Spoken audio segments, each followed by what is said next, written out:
Halo para sahabat kanal Hukum dan Lawyer Elias Daburnaud. Salam sejahtera dan sehat untuk para sahabat Elias Daburnaud. Sore hari ini saya ingin membahas prahara arisan online di Ruteng, Nusa Tenggara Timur.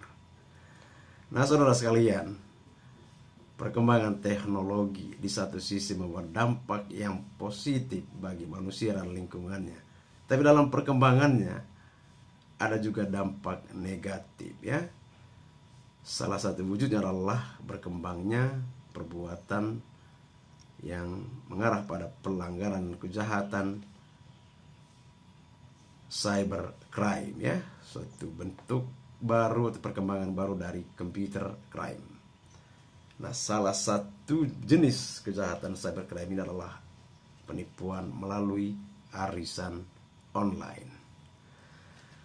Sekitar 2 atau 3 hari lalu saya kaget ya, saya terkejut membaca press release ya, keterangan pers yang disampaikan oleh para korban arisan online yang dimoderatori saudari YSP ya di Ruteng, Manggarai, Nusa Tenggara Timur. Nah, arisan ini ya terhitung mulai September 2019 ya sampai dengan 25 September 2020 arisan itu masih berjalan normal, dalam arti pembayaran arisan masih berjalan dengan baik, di mana hak semua anggota terpenuhi dan dibayarkan sesuai dengan jadwal. Nah, mulai tanggal 26 September 2020, saudari YSP sebagai pengelola dan admin arisan melakukan penghentian arisan secara sepihak dan tidak mengembalikan uang yang menjadi hak dari anggota arisan. Dan sejak saudari YSP melakukan penutupan terhadap arisan tersebut secara sepihak, semua uang anggota yang sudah masuk ke rekeningnya tidak dikembalikan lagi kepada anggota arisan. Perkiraan total uang anggota yang disimpan dan tidak dikembalikan oleh YSP mencapai kurang lebih 1 miliar rupiah. Dan para korban anggota arisan yang mengalami kerugian ya, baik materi maupun moral,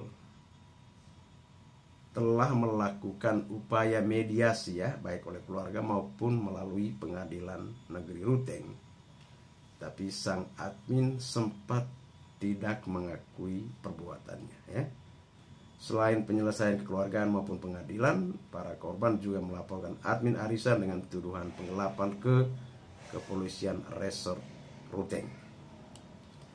Apakah langkah-langkah atau upaya hukum yang dilakukan para korban itu sudah benar secara hukum? Mari kita membahas hal ini satu persatu ya.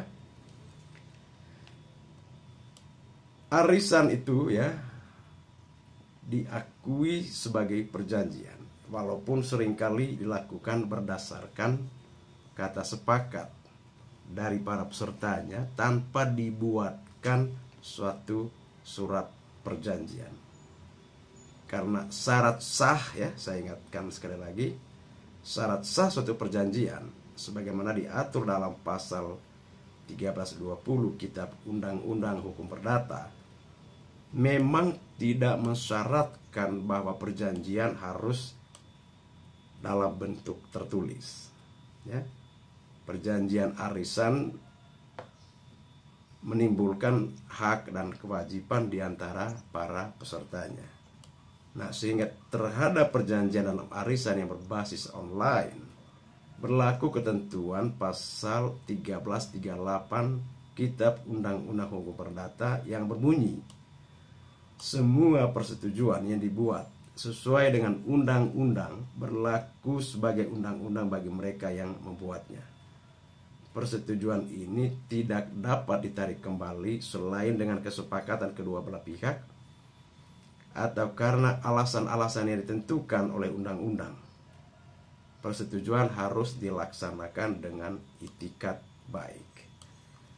Nah, merujuk pada kronologi yang tadi saya sempat singgung sebelumnya, ya.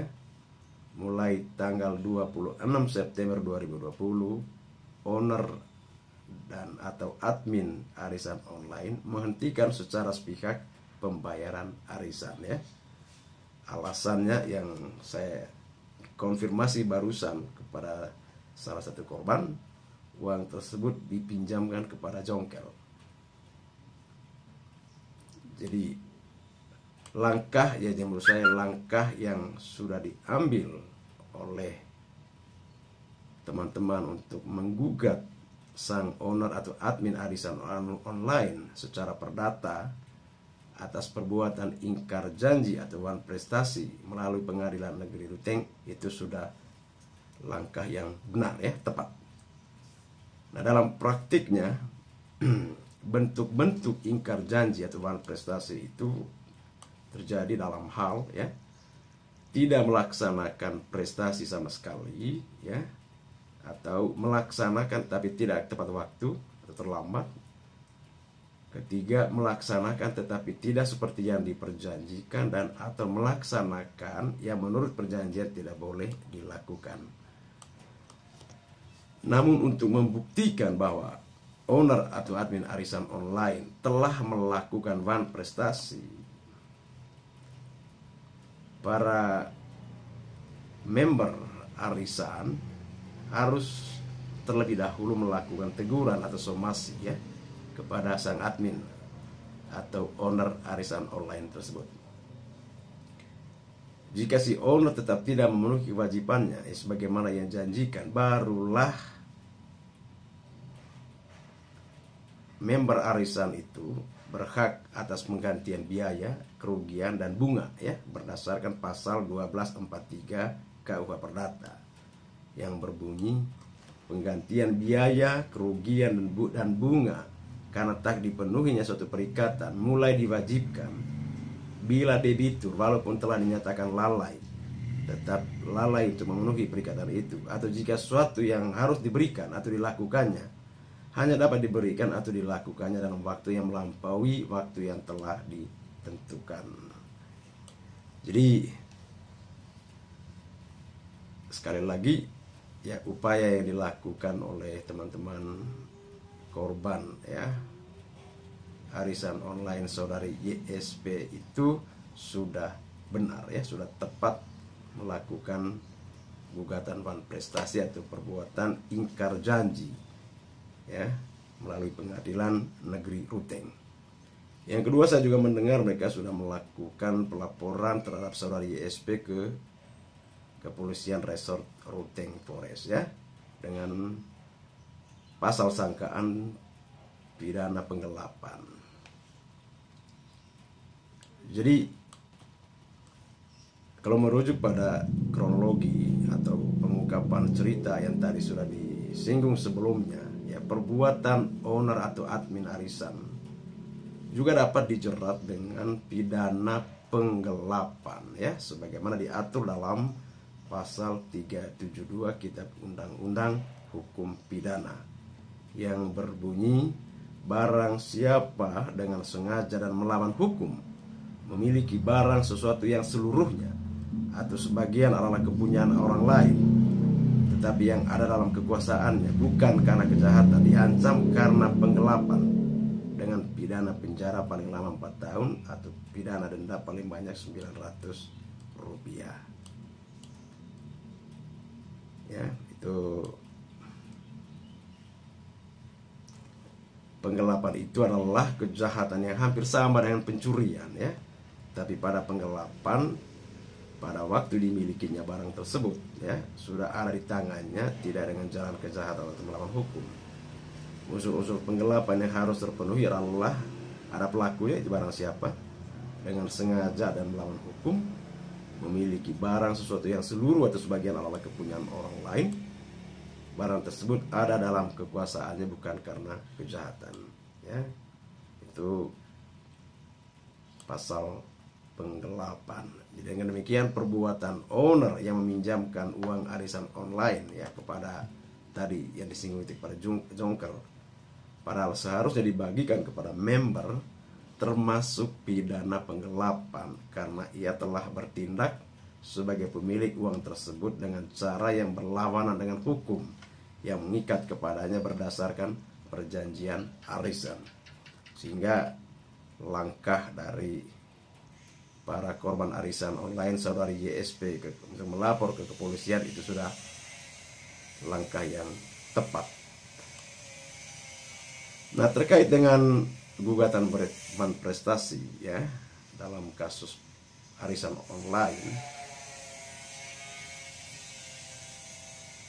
saya mengangkat contoh putusan Pengadilan Negeri Banjarmasin nomor 99/PDT-G/2017/PN Banjarmasin ya. Dalam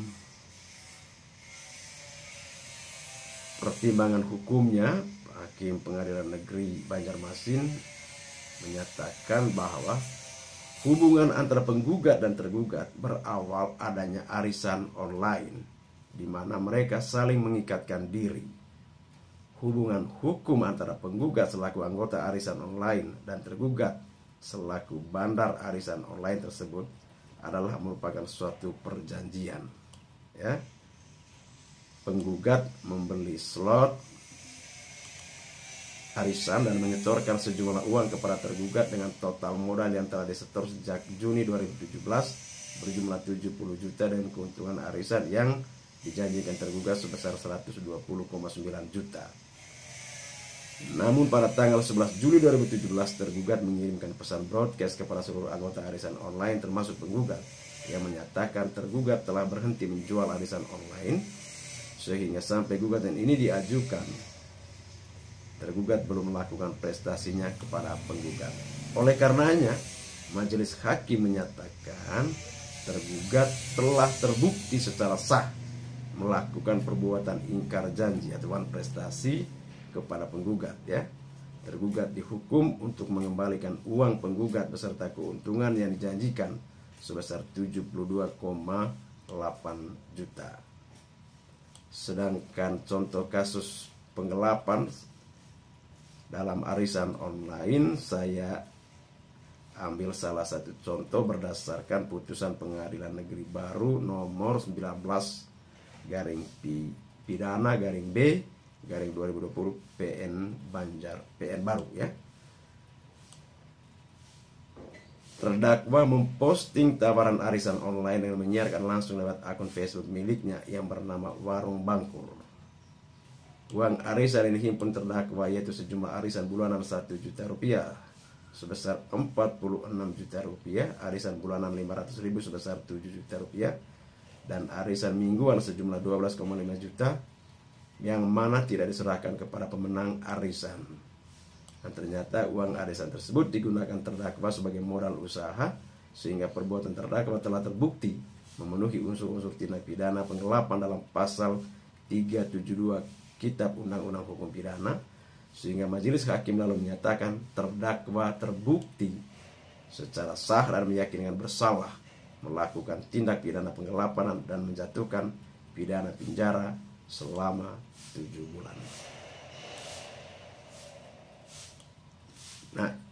Nah teman-teman sekalian ya,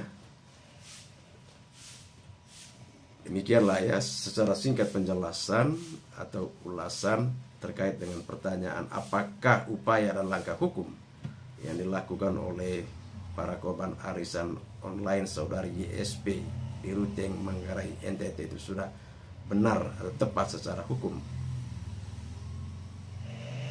Tadi saya sudah menjelaskan ya alasannya ya, jawabannya bahwa apa yang mereka lakukan adalah sudah tepat dan disertai dengan contoh putusan pengadilan terkait dengan gugatan Van Prestasi arisan online dan juga tuntutan pidana dengan pasal penggelapan ya arisan online. Mudah-mudahan penjelasan ini memperkuat atau memberi semangat kepada teman-teman para korban anggota arisan online saudari YSP ya, termasuk memberikan semangat, keberanian kepada teman-teman yang belum berani mengungkapkan kasusnya. Sejauh ini baru berapa orang yang berani untuk menyampaikan melalui media, tapi sebagian besar yang lain saya dengar ada kurang lebih 97 orang itu belum berani memunculkan diri ke publik. Mudah-mudahan dengan video ini memberi satu semangat dan keberanian bagi mereka untuk menempuh langkah atau upaya hukum baik perdata maupun pidana. Terima kasih ya teman-teman sekalian atas perhatiannya. Saya juga berpesan agar kita semua dan kasus-kasus seperti ini selalu waspada ya. Karena kemajuan teknologi di satu sisi membawa dampak yang positif, tapi dalam perkembangannya banyak juga unsur atau dampak negatifnya. Ya salah satunya adalah berkembangnya perbuatan yang melanggar atau juga jenis kejahatan cyber crime ya, perkembangan lebih lanjut dari computer crime. Ya, salah satu bentuk dari cyber crime itu atau kejahatan cyber crime ini adalah penipuan melalui arisan online. Terima kasih atas perhatiannya. Salam Elias Daburno.